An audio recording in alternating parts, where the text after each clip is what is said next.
आप जानते हैं, कभी कभी एक इंसान की आवाज इतनी जादुई होती है कि वो सिर्फ कानों में नहीं बल्कि सीधे दिल में उतर जाती है। दिल की आवाज भी सुन, मेरे फसाने पे न जा। दोस्तों, आज हम बात करेंगे सुषमा श्रेष्ठा की, जिन्हें बचपन में लोग सुषमा और बाद में पूर्णिमा के नाम से जानते थे। भारतीय सिनेमा में उन्होंने बहुत कम उम्र में ही गायकी की दुनिया में कदम रखा, लेकिन उनके करियर की सबसे यादगार यादें जुड़ी हैं एक ऐसे शख्स के साथ जिन्होंने न सिर्फ अपनी आवाज से बल्कि अपनी सादगी और इंसानियत से हर किसी का दिल जीत लिया।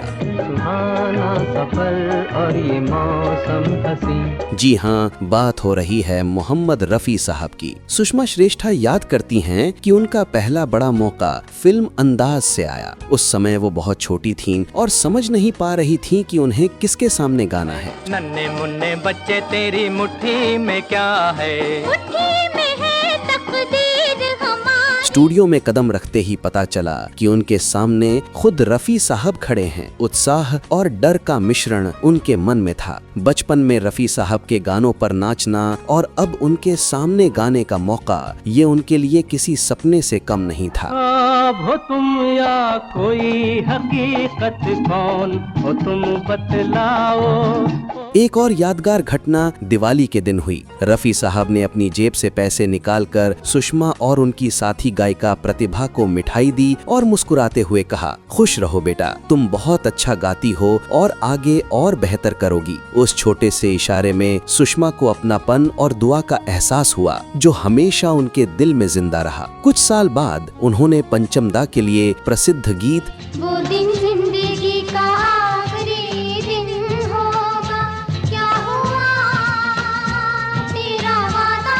रिकॉर्ड किया। रफी साहब ने सुषमा की आवाज सुनी और तारीफ करते हुए कहा, माशाअल्लाह, बहुत अच्छा गाया है बेटा, मेरी उम्मीदों पर खरी उतरी हो। ये तारीफ सुषमा के लिए यकीन दिलाने वाली थी कि वो सही दिशा में आगे बढ़ रही हैं। सबसे बड़ी छवि रफी साहब की तब सामने आई जब उन्हें स्टेज पर सुषमा के साथ रोमांटिक गाना गाने के लिए कहा गया। उन्होंने तुरंत मना कर दिया, मैं इस बच्ची के साथ रोमांटिक गाना नहीं गाऊंगा, ये मेरी बेटी जैसी है। ये शब्द सुनकर वहां मौजूद सभी लोग भावुक हो गए। ये पल साबित करता है कि रफी साहब सिर्फ महान गायक ही नहीं बल्कि एक महान इंसान भी थे। सुषमा बताती हैं कि रफी साहब से उनका रिश्ता पिता और बेटी जैसा था। उनके घर आना जाना होता था और हर बार मिलते समय वही सादगी और प्यार झलकता था। उनका कहना है कि कुछ लोग विशेष मकसद के लिए पैदा होते हैं। मंजिलें अपनी जगह है, रास्ते अपनी जगह।